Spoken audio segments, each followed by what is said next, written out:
Y la primera cosa que se ofrece aquí es la redención de la iglesia de Dios fuera de Egipto.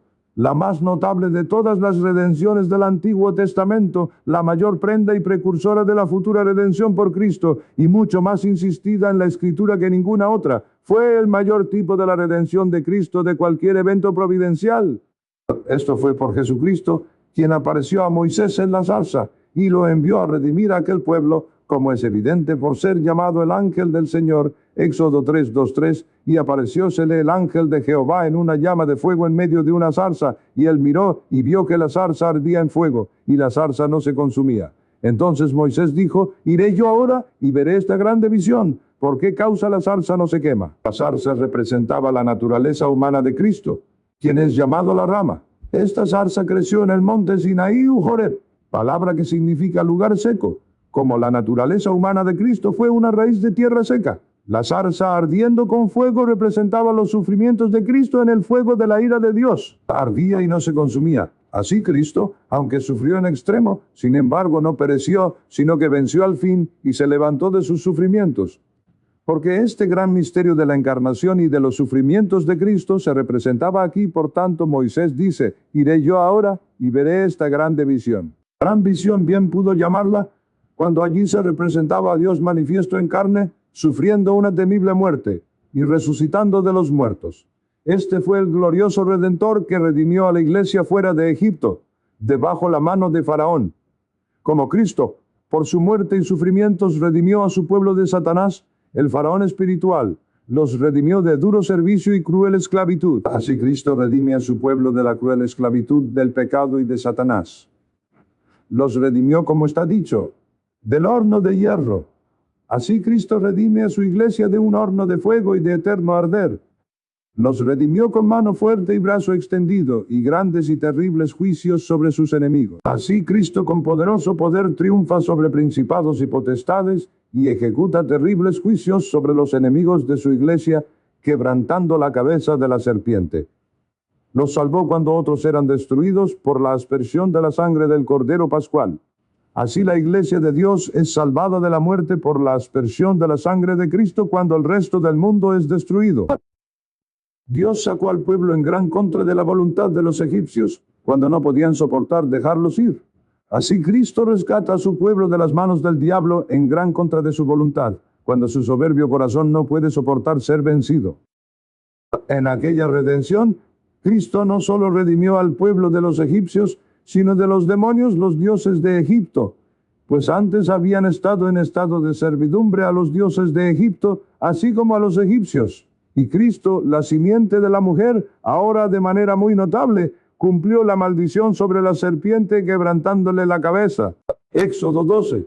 2 veces yo pasaré aquella noche por la tierra de Egipto, y heriré a todo primogénito en la tierra de Egipto, así en los hombres como en las bestias, y haré juicios en todos los dioses de Egipto. Yo, Jehová, pasaré por la tierra de Egipto aquella noche, y heriré a todo primogénito en la tierra de Egipto, así en los hombres como en las bestias, y haré juicios en todos los dioses de Egipto. El infierno estaba tanto más comprometido en aquel asunto que Egipto.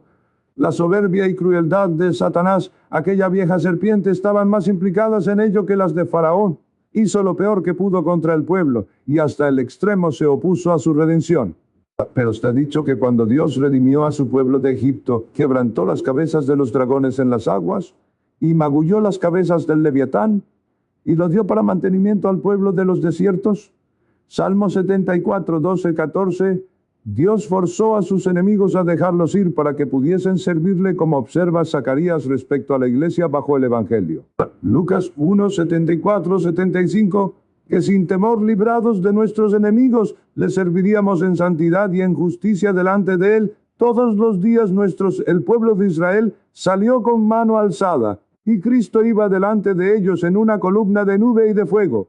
Hubo un glorioso triunfo sobre la tierra y el infierno en aquella liberación. Cuando Faraón y sus huestes, y Satanás por medio de ellos, persiguieron al pueblo, Cristo los derribó en el Mar Rojo. El Señor triunfó gloriosamente, al caballo y al que en él subió echó en la mar, y allí durmieron su último sueño, y nunca más siguieron a los hijos de Israel. Como todos los enemigos de Cristo son derribados en su sangre, la cual por su abundante suficiencia y la grandeza de los sufrimientos con que fue derramada, bien puede ser representada por un mar. El mar rojo representaba la sangre de Cristo, pues el apóstol compara el paso de los hijos de Israel a través del mar rojo con el bautismo. 1 Corintios 10, 1, 2, porque no quiero, hermanos, que ignoréis que nuestros padres todos estuvieron bajo la nube, y todos en Moisés fueron bautizados en la nube y en la mar. Y sabemos que el agua del bautismo representa la sangre de Cristo. Así Cristo, el ángel de la presencia de Dios, en su amor y compasión, redimió a su pueblo y los llevó en los días antiguos como sobre alas de águila, de modo que ninguno de sus soberbios y maliciosos enemigos, ni egipcios ni demonios, pudieron tocarlos. Esta fue otra cosa nueva que Dios hizo hacia esta gran obra de redención.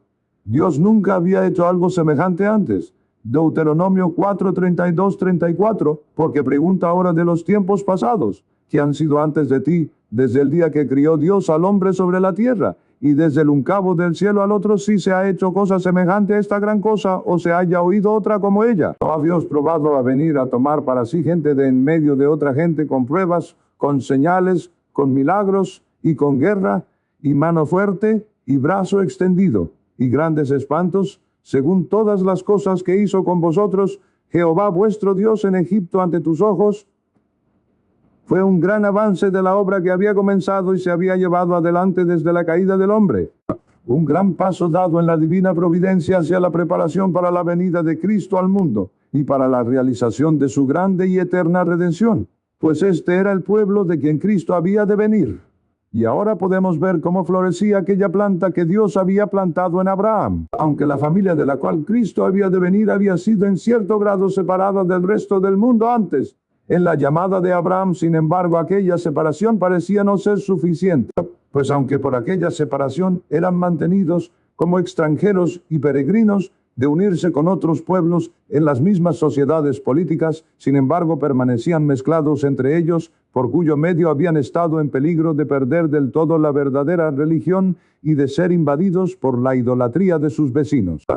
Dios ahora, por tanto, por esta redención, los separó como nación de todas las demás, para subsistir por sí mismos en su propio estado político y eclesiástico, sin tener relación con las naciones paganas, para que la iglesia de Cristo pudiese ser sostenida y pudiese guardar los oráculos de Dios, para que en ellos pudiesen mantenerse aquellos tipos y profecías de Cristo, y aquellas historias y otras divinas instrucciones previas que eran necesarias para preparar el camino a la venida de Cristo. Como este pueblo fue separado para ser el pueblo peculiar de Dios, así todos los demás pueblos sobre la faz de toda la tierra fueron totalmente rechazados y entregados al paganismo. Esto fue una cosa que Dios ordenó en su providencia para preparar el camino a la venida de Cristo y a la gran salvación que había de cumplir. Pues era para preparar el camino a la más gloriosa y señalada victoria y triunfo del poder y la gracia de Cristo sobre el mundo impío y miserable, y para que la salvación de Cristo del género humano se hiciese más sensible. Esta es la cuenta que la Escritura misma da del asunto. Romanos 11, 30, 32, porque como también vosotros en algún tiempo no creísteis a Dios, mas ahora habéis alcanzado misericordia por la incredulidad de ellos.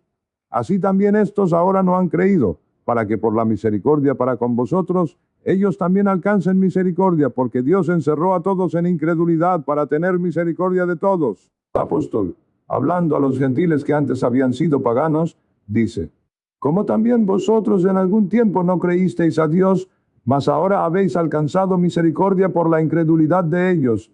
Así también estos ahora no han creído, para que por la misericordia para con vosotros, ellos también alcancen misericordia, porque Dios encerró a todos en incredulidad para tener misericordia de todos. Esto es, fue voluntad de Dios que el mundo entero, judíos y gentiles, fuese encerrado en visible y profesa incredulidad, para que así la misericordia de Dios y la salvación de Cristo hacia todos ellos pudiese ser visible. Pues el apóstol no está hablando solo de aquella incredulidad que es natural a todo el pueblo profesante de Dios y a otros, sino de aquella que es manifiesta y visible, tal como aquella en la cual los judíos cayeron cuando abiertamente rechazaron a Cristo y dejaron de ser un pueblo profesante. El apóstol observa cómo primero los gentiles fueron incluidos en una profesa incredulidad y abierta oposición a la verdadera religión, antes de que Cristo viniese a preparar el camino para el llamamiento de los gentiles, que fue poco después, para que la misericordia de Dios fuese más visible para ellos.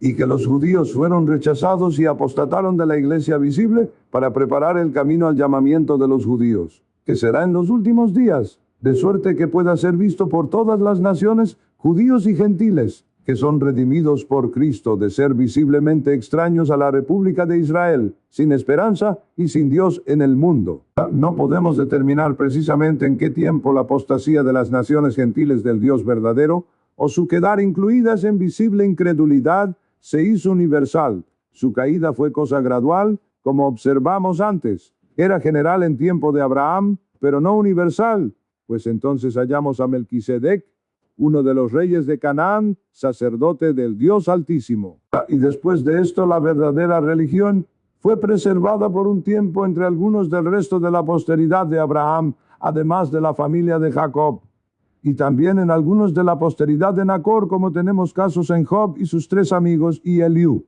La tierra de Uz, donde vivió Job, fue poseída por la posteridad de Uz, o Uz, hijo de Nacor, hermano de Abraham, de quien leemos en Génesis 22:21. A Uz su primogénito, y a Buz su hermano, y a Kemuel padre de Aram.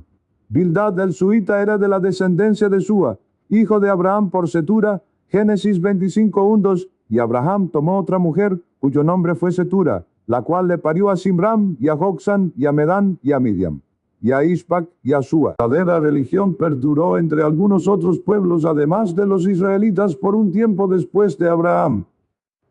Pero no duró mucho, y es probable que su rechazo total y el ser entregados a la idolatría fuese cerca del tiempo en que Dios separó a los hijos de Israel de Egipto para servirle. Pues a menudo se les recuerda en aquella ocasión que Dios los había ahora separado para ser su pueblo peculiar, o para ser distinguidos de todos los demás pueblos sobre la tierra, para ser su pueblo solamente, para ser su porción. Cuando otros eran rechazados, esto parece implicar que Dios ahora los escogió de tal manera que iba acompañada de un visible rechazo de todas las naciones del mundo, que Dios visiblemente vino y tomó su residencia con ellos, abandonando todas las demás naciones.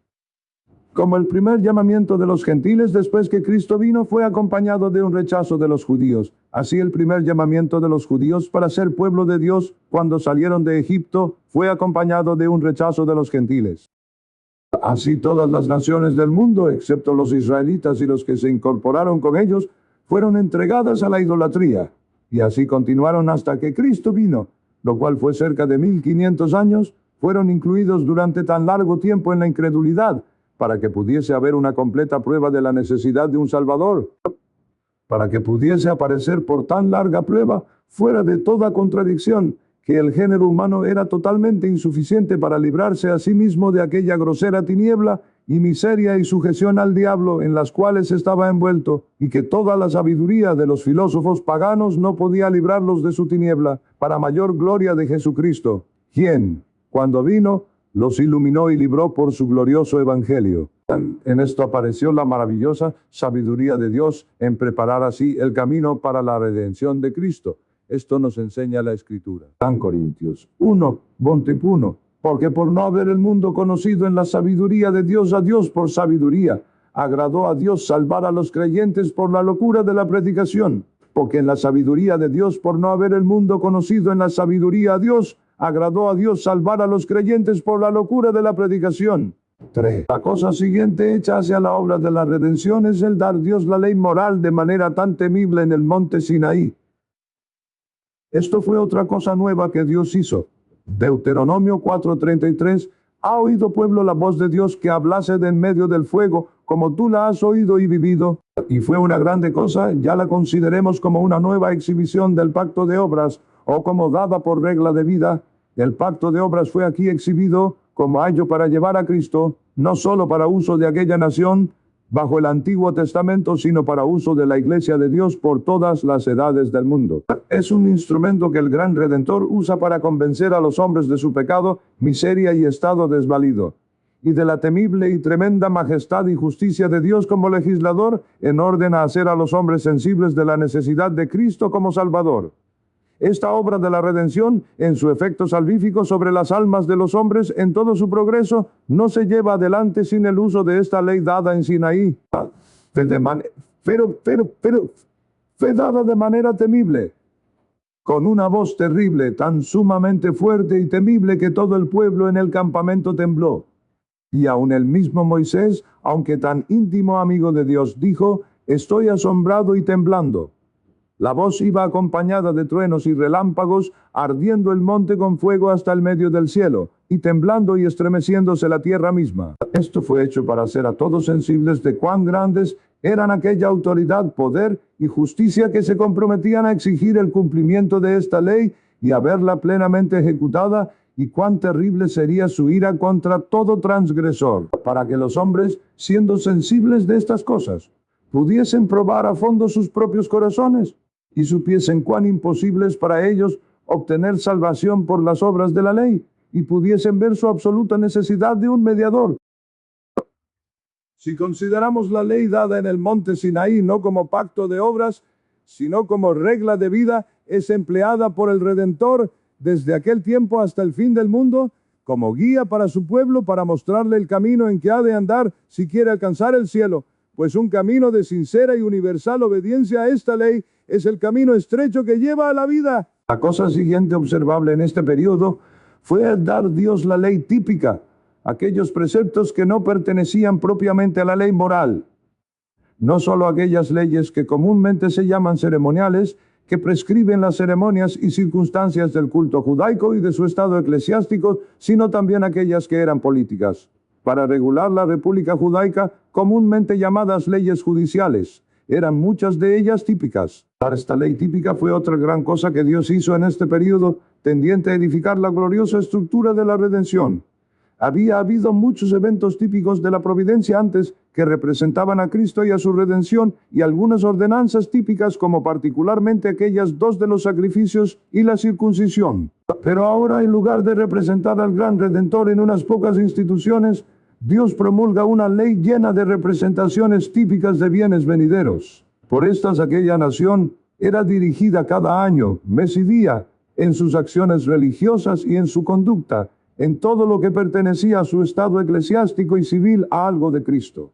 Una observancia exhibiendo una doctrina o un beneficio, otra otro. De suerte que toda la nación por esta ley era, por así decirlo, constituida en un estado típico. Así el Evangelio fue abundantemente presentado a aquella nación, de suerte que apenas hay doctrina alguna de él que no sea particularmente enseñada y exhibida por alguna observancia de esta ley, aunque era en sombras y bajo un velo, como Moisés puso un velo sobre su rostro cuando resplandecía. A esta ley típica pertenecen todos los preceptos que se refieren a edificar el tabernáculo levantado en el desierto y todas sus formas, circunstancias y utensilios.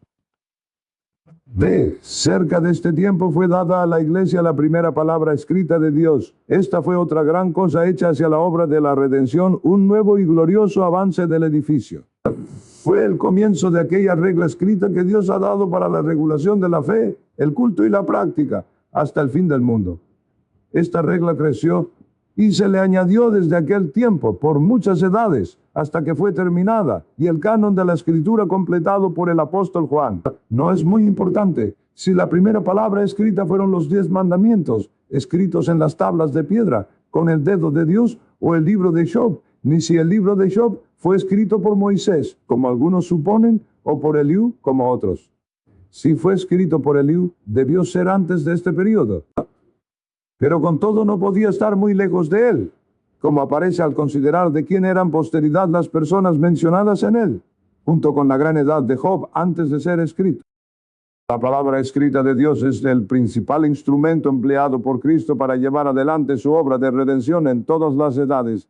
Había necesidad ahora de que la palabra de Dios fuese encomendada a la Escritura, por una regla constante para la iglesia de Dios. Antes de esto, la iglesia tenía la palabra por tradición, ya inmediatamente de hombres eminentes, inspirados, que estaban vivos, ya por tradición de generaciones anteriores, lo cual podía hacerse con tolerable certeza en las edades precedentes a esta, por razón de las largas vidas de los hombres.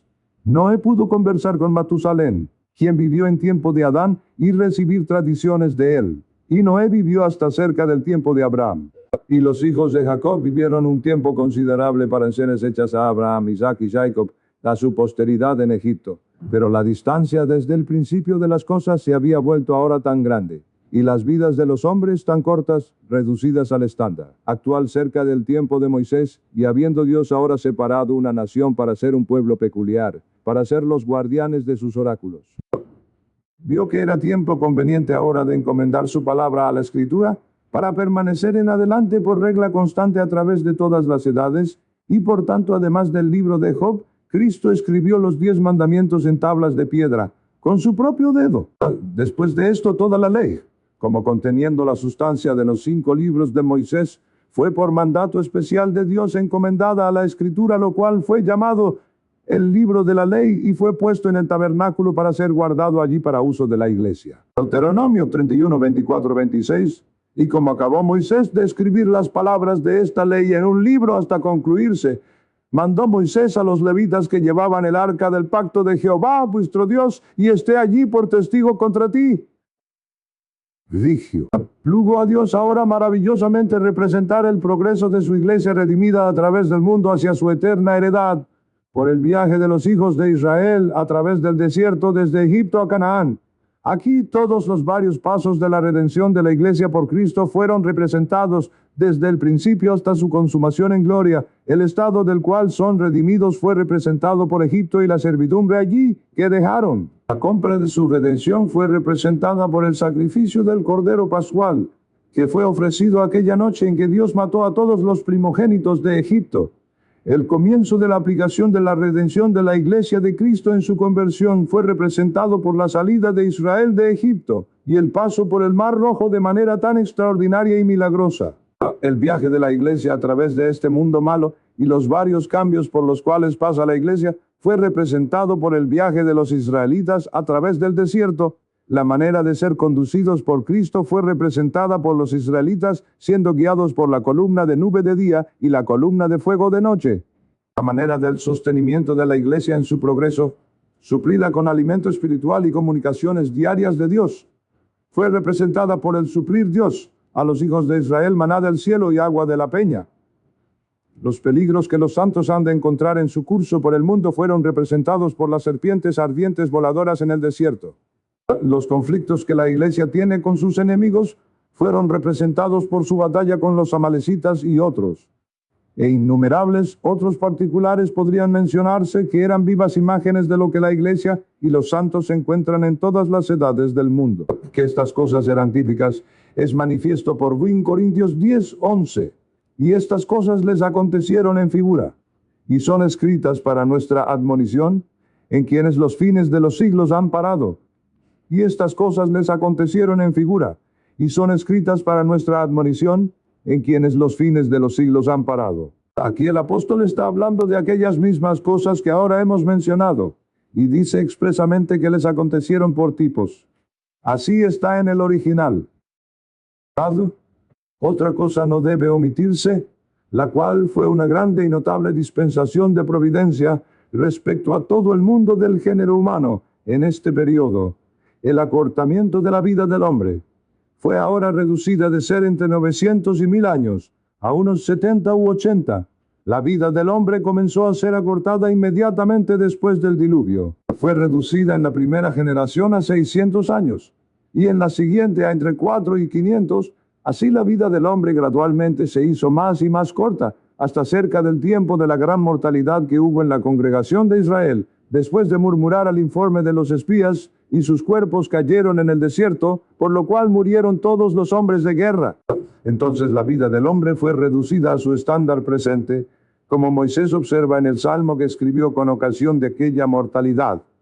Salmo 90:10, los días de nuestra edad son 70 años, y si en los más robustos son 80 años, con todo su fortaleza es molestia y trabajo, porque es cortado presto y volamos. El estar la vida del hombre acortada tan extremadamente tendía a preparar el camino para que los pobres hombres de corta vida acogieran con más gozo las gozosas nuevas de la vida eterna sacada a luz por el Evangelio, y a abrazar más prontamente a un Salvador que compra y ofrece tal bendición. Si las vidas de los hombres fuesen todavía comúnmente de unos 900 años, ¿cuánto menos sería el incentivo para considerar las ofertas de una vida futura?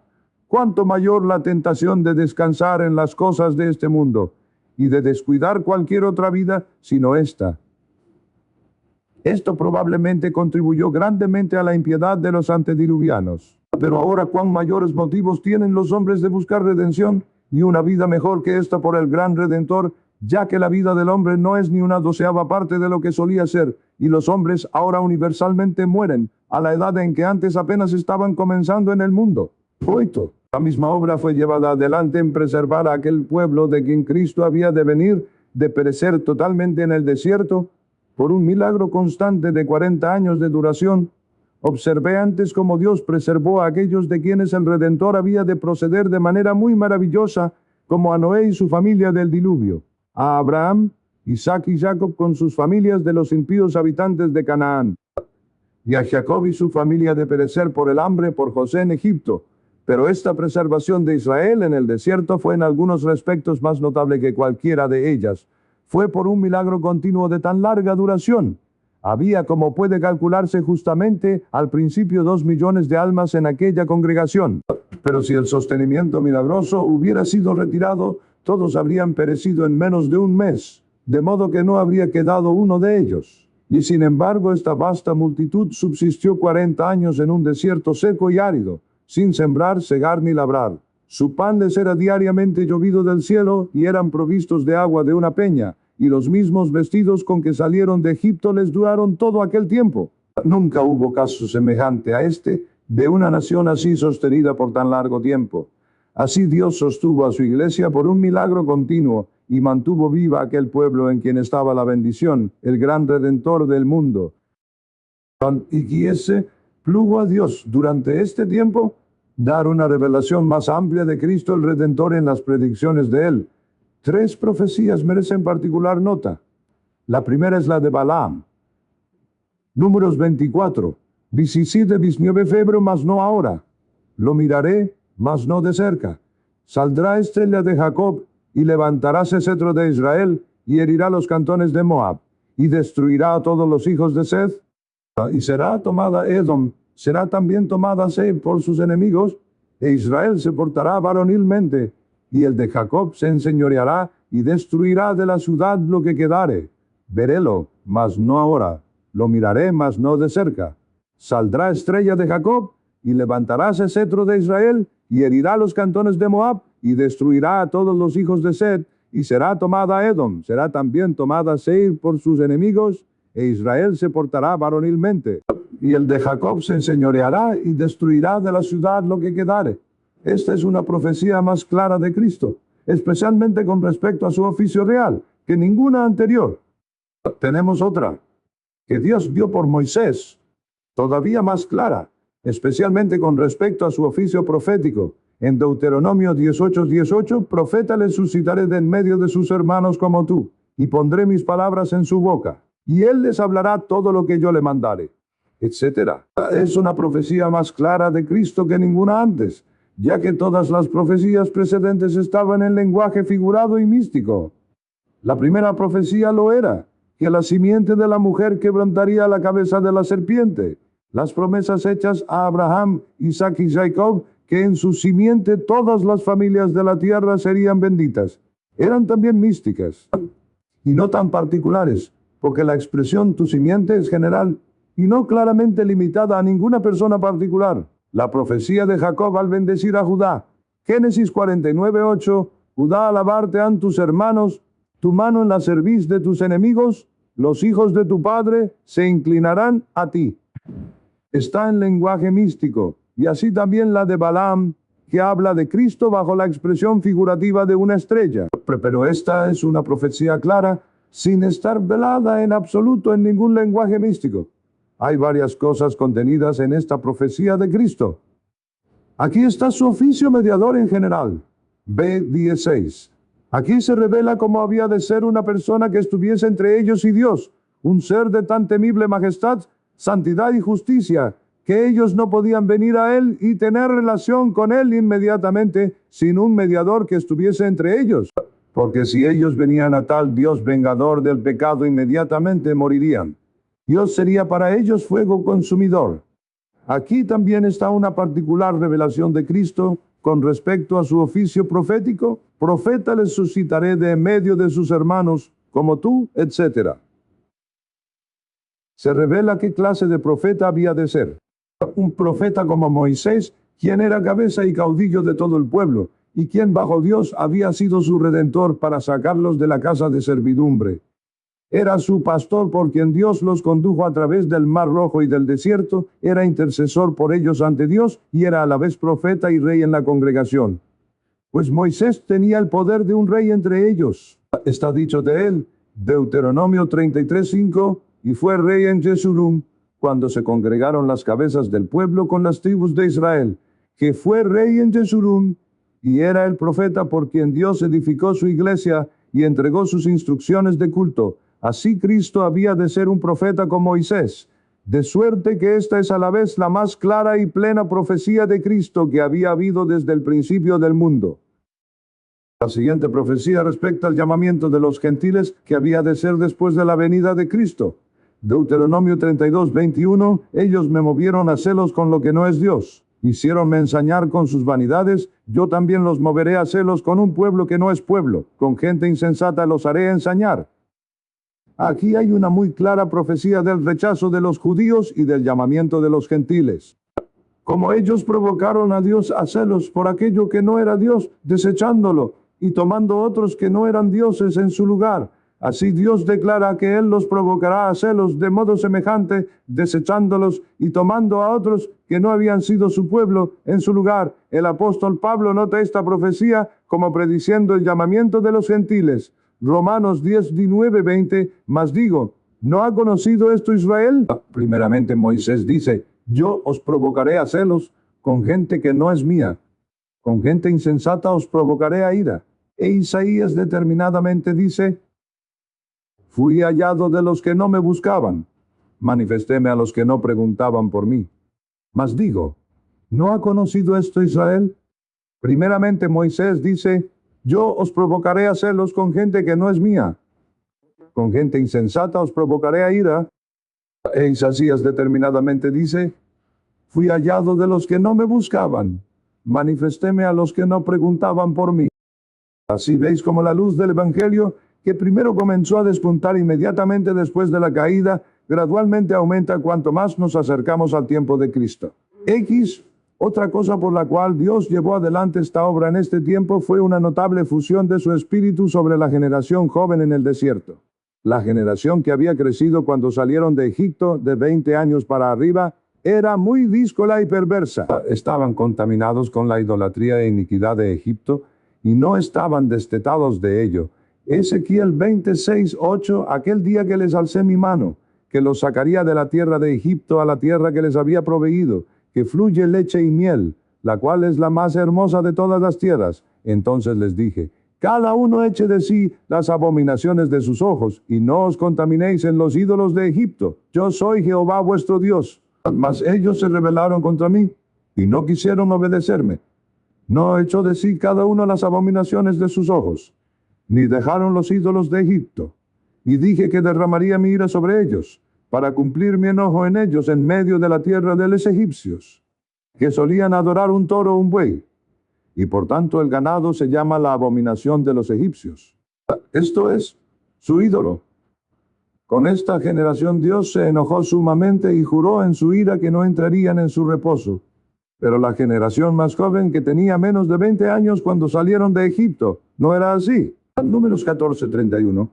Mas vuestros chiquitos, de los cuales dijisteis serían por presa, yo los introduciré, y ellos conocerán la tierra que vosotros despreciasteis. Mas vuestros chiquitos, de los cuales dijisteis serían por presa, yo los introduciré y ellos conocerán la tierra que vosotros despreciasteis.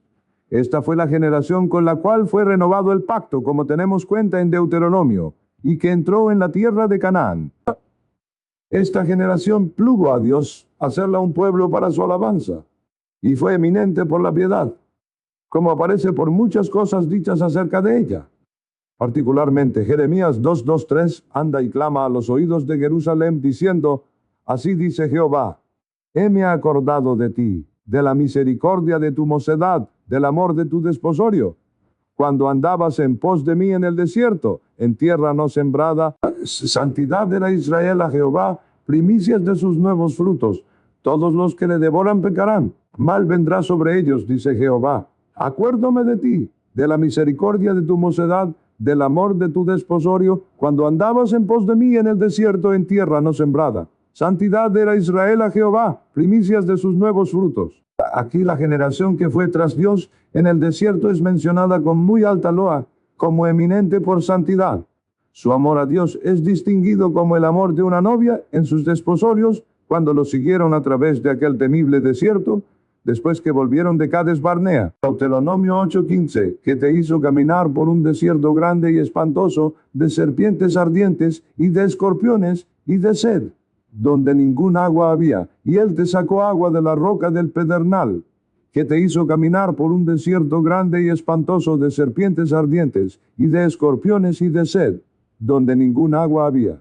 Aunque esta generación tuvo una prueba mucho mayor que la generación de sus padres, antes de llegar a Cades Barnea, sin embargo, nunca murmuraron contra Dios como sus padres habían hecho, sino que sus pruebas tuvieron sobre ellos un efecto contrario, para despertarlos, convencerlos y humillarlos, y prepararlos para gran misericordia. Fueron despertados por aquellos temibles juicios de Dios infligidos sobre sus padres, por los cuales sus cuerpos cayeron en el desierto. Dios derramó su espíritu con aquellas providencias despertadoras, y su propio viaje en el desierto, y la palabra predicada a ellos por Moisés. Por lo cual fueron hechos ver la vileza de sus propios corazones, fueron humillados, y al fin multitudes de ellos salvíficamente convertidos. Como Deuteronomio 8:2-3, y acordarte has de todo el camino por donde te ha traído Jehová tu Dios estos 40 años en el desierto, para afligirte, por probarte, para saber lo que estaba en tu corazón, si habías de guardar o no sus mandamientos. Y te afligió e hízote tener hambre, y te sustentó con maná, comida que no conocías tú ni tus padres la habían conocido, para hacerte saber que el hombre no vivirá de solo pan. Más de todo lo que sale de la boca de Jehová vivirá el hombre, y acordarte has de todo el camino por donde te ha traído Jehová tu Dios estos 40 años en el desierto, para afligirte, por probarte, para saber lo que estaba en tu corazón, si habías de guardar o no sus mandamientos, y él te afligió, etc. Y B15, que te hizo caminar por un desierto grande y espantoso para humillarte, y para probarte, para la postre hacerte bien. Y por tanto está dicho, Oseas 13:5, yo te conocí en el desierto, en tierra seca. Dios los atrajo y los trajo a aquel desierto, y les habló al corazón, como fue predicho que lo haría después. Oseas 2:14, empero he aquí, yo la induciré y la llevaré al desierto y hablaré a su corazón.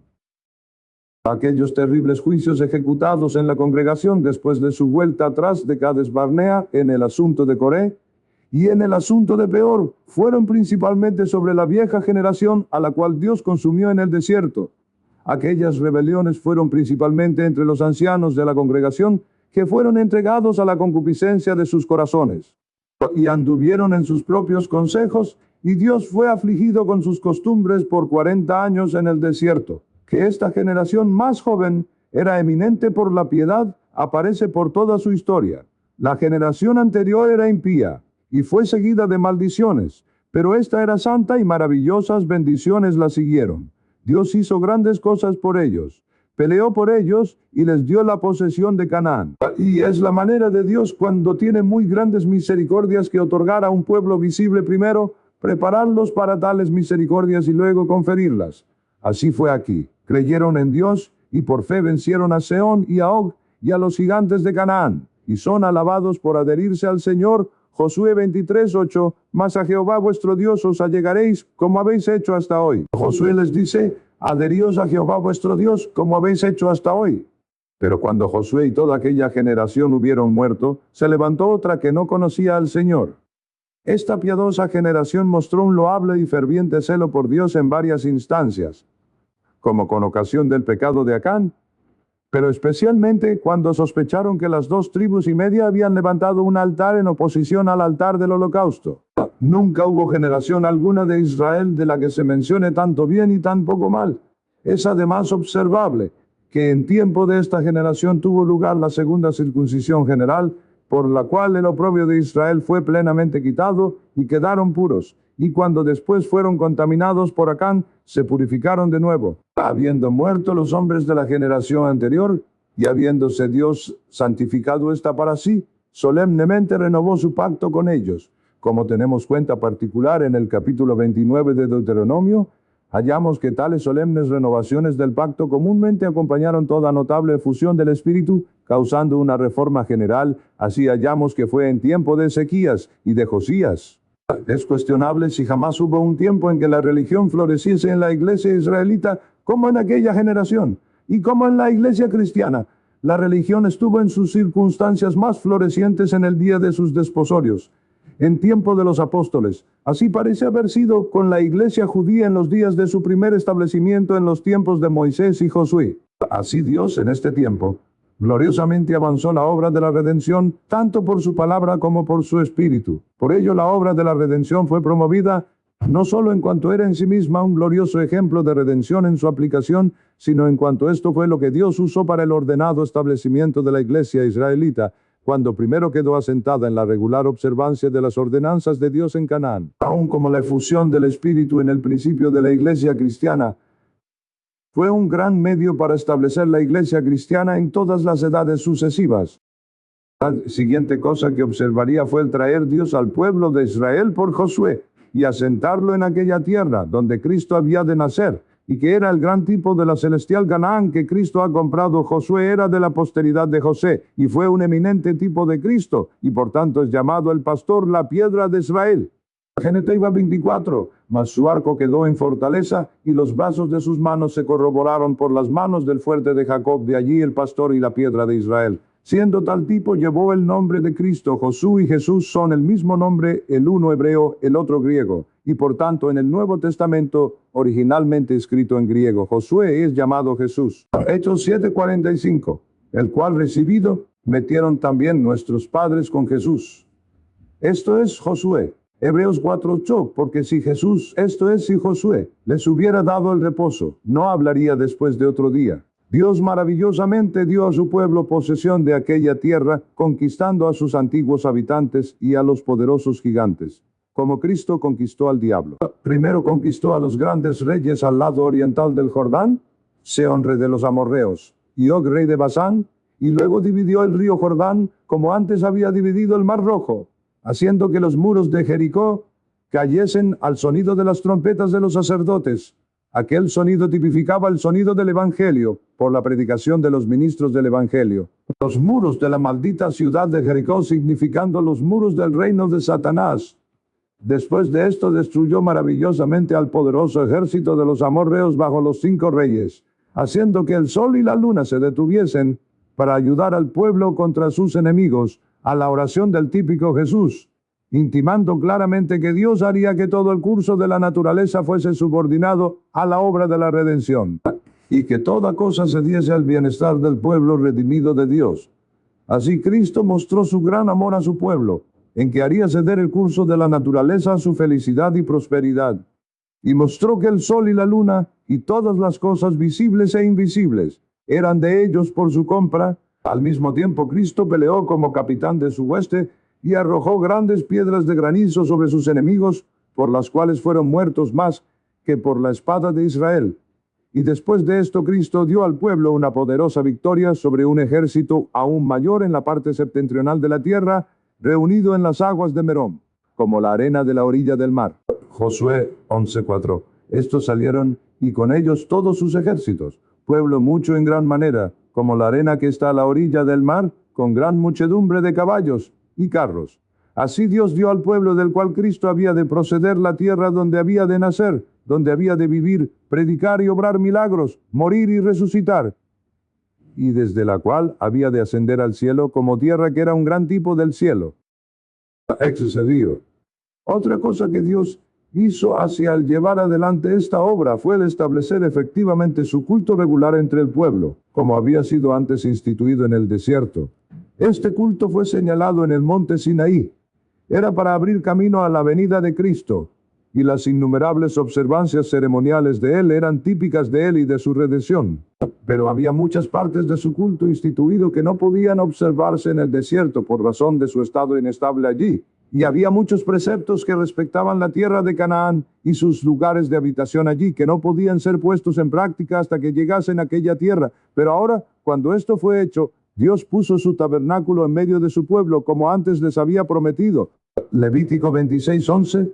Y pondré mi morada en medio de vosotros. El tabernáculo fue puesto en Silo. Josué 18:8. Y toda la congregación de los hijos de Israel se juntó en Silo, y asentaron allí el tabernáculo del testimonio, después que la tierra les fue sujeta.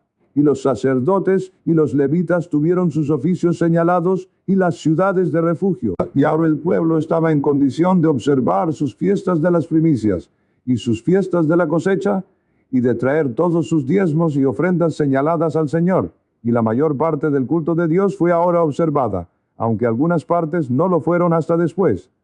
13. La cosa siguiente fue el preservar Dios maravillosamente a aquel pueblo desde este tiempo en adelante, cuando todos los varones subían 3 veces al año al lugar donde estaba el arca de Dios.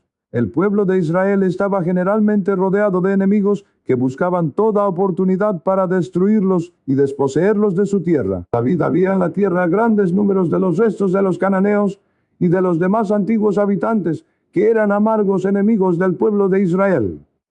Y estos tenían 3 veces al año una buena oportunidad de invadir su país y tomar posesión de sus ciudades cuando solo las mujeres y los que no podían subir quedaban detrás.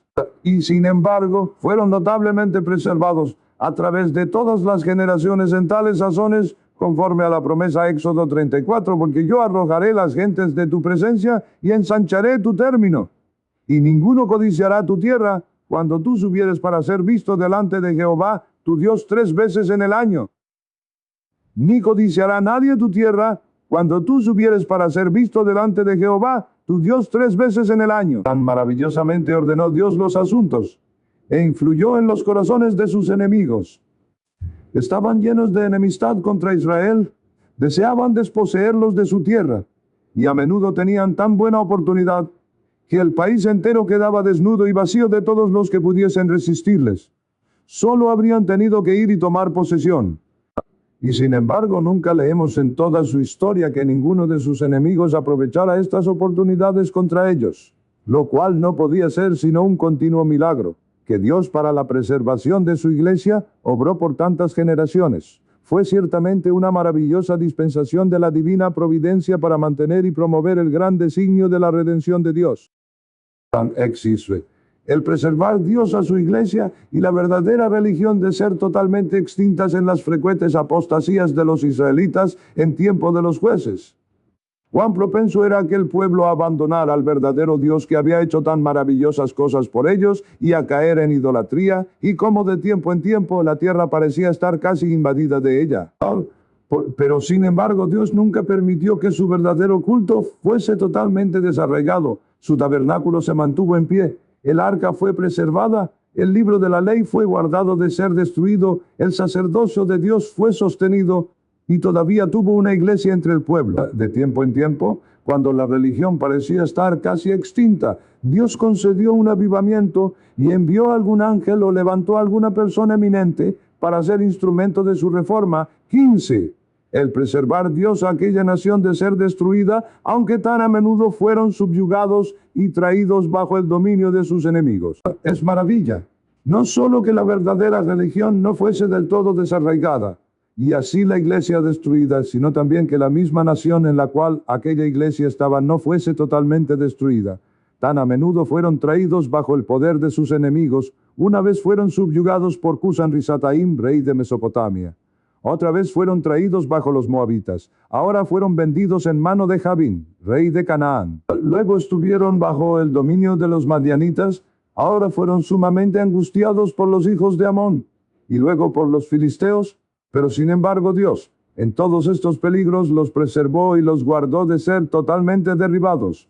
De tiempo en tiempo, cuando había llegado al extremo y Dios veía que estaban al borde mismo de la ruina, entonces levantaba un libertador conforme a Deuteronomio 32:36, porque Jehová juzgará a su pueblo, y por amor de sus siervos se arrepentirá cuando viere que la fuerza pereció, y que no hay guardado más desamparado.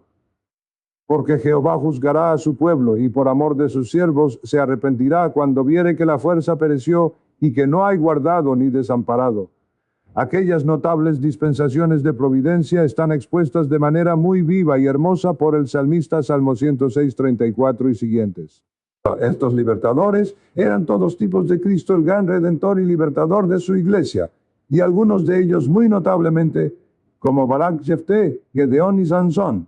En muy muchos particulares, especialmente Sansón, 16, es observable que cuando Cristo apareció para manejar los asuntos de su iglesia en este periodo, a menudo apareció en la forma de aquella naturaleza que tomó sobre sí en su encarnación. Así parece haber aparecido repetidamente a Moisés, y particularmente en aquel tiempo en que Dios le habló cara a cara como un hombre habla a su amigo, y él contempló la semejanza del Señor. Números 12:8, boca a boca hablaré con él, y a las claras, y no por figuras, y verá la apariencia de Jehová. ¿Por qué pues no tuvisteis temor de hablar contra mi siervo Moisés? Después que le hubo rogado que le mostrase su gloria, lo cual fue la más notable visión que jamás tuvo de Cristo. Hubo un doble descubrimiento que Moisés tuvo de Cristo. Uno fue espiritual por la palabra que fue proclamada: Jehová, Jehová fuerte, misericordioso y piadoso, tardo para la ira y grande en benignidad y verdad, que guarda la misericordia en millares, que perdona la iniquidad, la rebelión y el pecado, y que de ningún modo justificará al malvado, que visita la iniquidad de los padres sobre los hijos y sobre los hijos de los hijos, sobre los terceros y sobre los cuartos. Éxodo 34:6. Y pasando Jehová por delante de él, proclamó: Jehová, Jehová, fuerte, misericordioso y piadoso, tardo para la ira y grande en benignidad y verdad. Y siguientes. Otro fue externo, el cual fue lo que Moisés vio cuando Cristo pasó y lo puso en una hendidura de la peña. Lo que vio fue sin duda una gloriosa forma humana en la cual Cristo se le apareció, y probablemente la forma de su naturaleza humana glorificada, en la cual había de aparecer después. No vio su rostro, pues no es de suponer que ningún hombre pudiese subsistir bajo la vista de la gloria de la naturaleza humana de Cristo tal como ahora aparece. Así fue una forma humana en la que Cristo apareció a los 70 ancianos. Éxodo 24:9-11. Y subieron Moisés y Aarón, Nadab y Abiú, y 70 de los ancianos de Israel, y vieron al Dios de Israel, y había debajo de sus pies como un embaldosado de zafiro, semejante al cielo cuando está sereno. Manos sobre los príncipes de los hijos de Israel, y vieron a Dios, y comieron y bebieron. Y subieron Moisés y Aarón, Nadab y Abiú, y 70 de los ancianos de Israel, y vieron al Dios de Israel, y había debajo de sus pies como un embaldosado de zafiro, semejante al cielo cuando está sereno. Mas no extendió su mano sobre los príncipes de los hijos de Israel, y vieron a Dios, y comieron y bebieron. Así Cristo apareció después a Josué en la forma de la naturaleza humana. Josué 5:13-14. Y estando Josué cerca de Jericó, alzó sus ojos, y vio un varón que estaba delante de él, el cual tenía una espada desnuda en su mano, y Josué, yéndose hacia él, le dijo: ¿Eres de los nuestros o de nuestros enemigos? Y él respondió: No, mas príncipe del ejército de Jehová ahora he venido. Entonces Josué, postrándose sobre su rostro en tierra, le adoró, y díjole: ¿Qué dice mi señor a su siervo? Y estando Josué cerca de Jericó, alzó sus ojos, y vio un varón que estaba delante de él, el cual tenía una espada desnuda en su mano.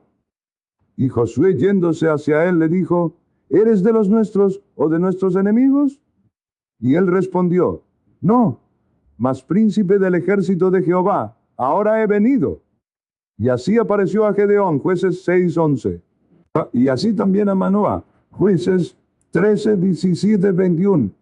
Aquí Cristo apareció a Manoah en una representación tanto de su encarnación como de su muerte. De su encarnación, en que apareció en forma humana, y de su muerte y sufrimientos representados por el sacrificio de un cabrito y por su ascender en la llama del sacrificio. intimando que él era el gran sacrificio que había de ser ofrecido a Dios por olor de suavidad en el fuego de su ira, como aquel cabrito fue quemado y ascendió en la llama.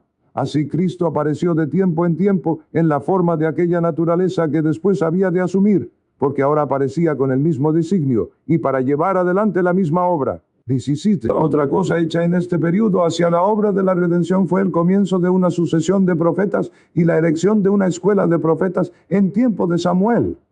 Hubo algo de este espíritu de profecía en Israel después de Moisés, antes de Samuel.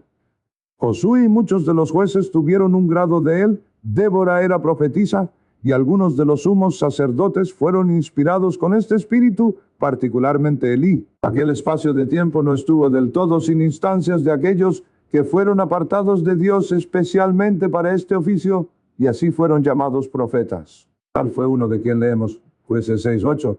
Jehová envió un varón profeta a los hijos de Israel, el cual les dijo, así ha dicho Jehová Dios de Israel, yo os hice salir de Egipto, y os saqué de la casa de servidumbre. Jehová envió un varón profeta a los hijos de Israel, el cual les dijo, etc. Tal parece haber sido aquel de quien leemos 1 Samuel 2:27, vino un varón de Dios a él y díjole, así ha dicho Jehová, no me manifesté yo claramente a la casa de tu padre, cuando estaban en Egipto en casa de Faraón. Y vino un varón de Dios a Elí. Pero no había tal orden de hombres sostenida en Israel, con ninguna constancia. Antes de Samuel, la falta de ello es notada, 1 Samuel 3:1, y el joven Samuel ministraba a Jehová delante de Elí, y la palabra de Jehová era de estima en aquellos días, no había visión manifiesta. Y la palabra de Jehová era de estima en aquellos días, no había visión manifiesta. Se comenzó una sucesión de profetas, mantenida continuamente desde aquel tiempo, al menos con muy poca interrupción, hasta que el espíritu de profecía cesó, cerca del tiempo de Malaquías, y por tanto Samuel es mencionado en el Nuevo Testamento como el comienzo de esta sucesión de profetas. Hechos 3:24 y todos los profetas desde Samuel y en adelante todos los que han hablado, han anunciado estos días, y todos los profetas desde Samuel y en adelante, todos los que han hablado han anunciado estos días. Después de Samuel fue Natán, Gad, Iddo, Hemán, Asaf, y otros. Y después en el fin del reinado de Salomón, leemos de ellas. Y en tiempo de Jeroboam y Roboam leemos de profetas. Y así continuamente un profeta sucedía a otro hasta el cautiverio. En los escritos de aquellos profetas que están insertos en el canon de la Escritura, leemos de profetas como un orden constante de hombres sostenido en la tierra. Y aún durante el cautiverio había profetas todavía como Ezequiel y Daniel. Y después del cautiverio como Zacarías, Aqueo y Malaquías. Y porque Dios pretendía una constante sucesión de profetas desde Samuel, en su tiempo se comenzó una escuela de profetas. Esto es una escuela de hombres jóvenes, instruidos bajo algún gran profeta, que era su maestro y educador en el estudio de las cosas divinas, y en la práctica de la santidad, para prepararlos para este oficio según Dios los llamase a él. Aquellos hombres jóvenes eran llamados los hijos de los profetas, y a menudo se les llama profetas. Estos al principio estaban bajo la tutela de Samuel. Así leemos de Samuel siendo puesto sobre ellos 1 Samuel 19:11, y envió Saúl mensajeros que trajesen a David, los cuales vieron una compañía de profetas que profetizaban, y a Samuel que estaba allí, y los presidía. Y fue el Espíritu de Dios sobre los mensajeros de Saúl, y ellos también profetizaron. Y como vieron una compañía de profetas que profetizaban, y a Samuel que estaba allí, y los presidía, la compañía de profetas de la cual leemos, 1 Samuel 10:5, de allí vendrás al collado de Dios, donde está la guarnición de los filisteos. Y cuando entrares allá en la ciudad encontrarás una compañía de profetas que descienden del alto, y delante de ellos salterio y adufe y flauta y arpa, y ellos profetizando eran los mismos. Después leemos de ellos estando bajo Elías. Eliseo era uno de estos hijos.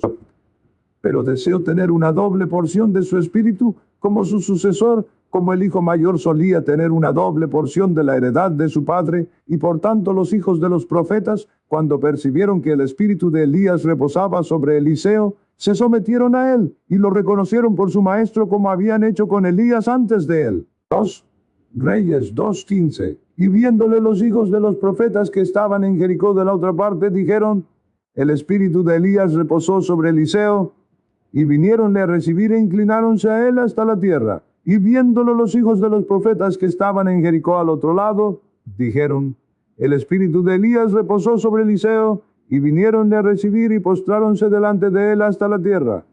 Siendo Eliseo su maestro o educador, tenía cuidado de ellos. 2 Reyes 4:38, y Eliseo se volvió a Gilgal.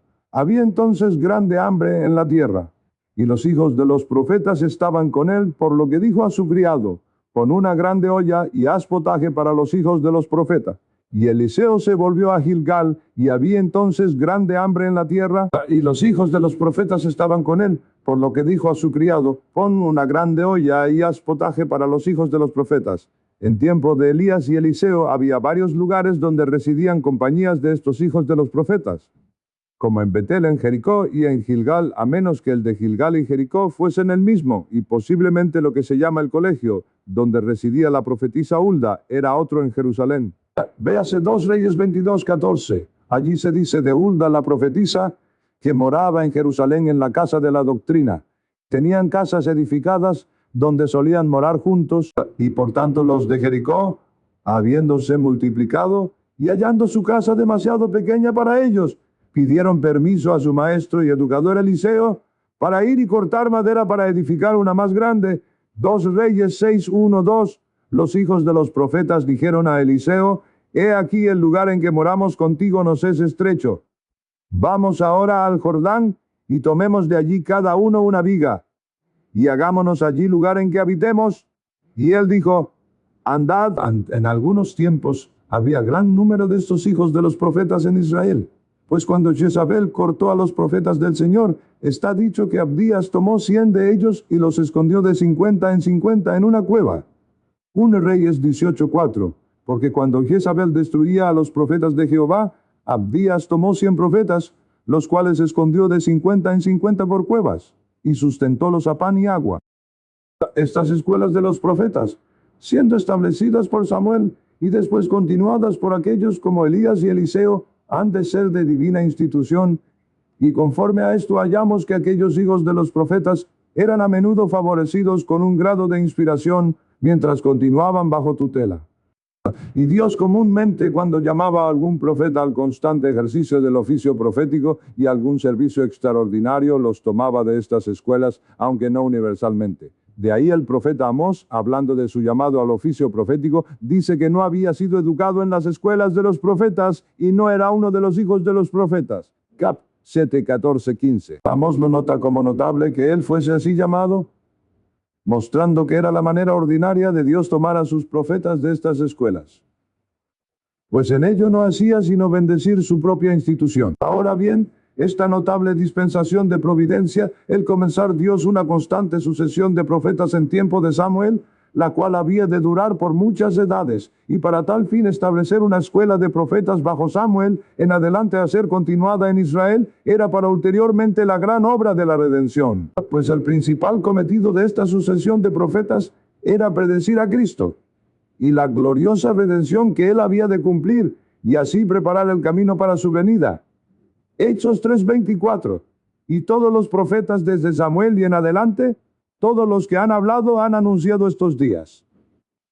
Y 10:43. A este dan testimonio todos los profetas. Y 3:18. Mas Dios ha cumplido así lo que había antes anunciado por boca de todos sus profetas, que su Cristo había de padecer.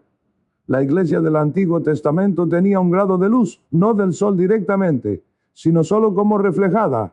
Estos profetas eran los luminares que reflejaban la luz del sol, y conforme a esto hablaron abundantemente de Jesucristo, como aparece por lo que tenemos de sus profecías. E hicieron muy mucho su cometido, cuando estudiaban en sus escuelas o colegios, y en otras partes, escudriñar la obra de la redención, conforme a lo que el apóstol Pedro dice de ellos. 1 Pedro 1:10-11, de la cual salud los profetas que profetizaron de la gracia que había de venir a vosotros, han inquirido y diligentemente buscado, escudriñando cuándo y en qué punto de tiempo significaba el Espíritu de Cristo que estaba en ellos, el cual pronunciaba las aflicciones que habían de venir a Cristo, y las glorias después de ellas, de la cual salud los profetas que profetizaron de la gracia que había de venir a vosotros, han inquirido y diligentemente buscado, escudriñando cuándo y en qué punto de tiempo significaba el Espíritu de Cristo que estaba en ellos, el cual prenunciaba las aflicciones que habían de venir a Cristo y las glorias después de ellas.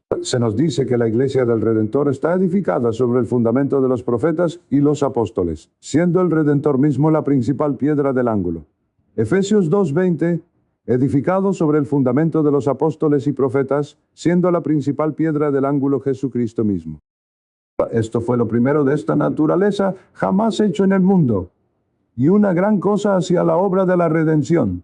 Había habido antes ocasionales profecías de Cristo, como se ha mostrado, pero ahora, acercándose el tiempo en que el Redentor había de venir, plugo a Dios señalar un cierto orden de hombres en constante sucesión, cuyo principal cometido había de ser predecir a Cristo y a su redención, y como sus precursores preparar el camino para su venida. Y Dios estableció escuelas en las cuales multitudes eran instruidas y entrenadas a tal fin. Apocalipsis 19:10, y yo me eché a sus pies para adorarle. Y él me dijo, mira que no lo hagas.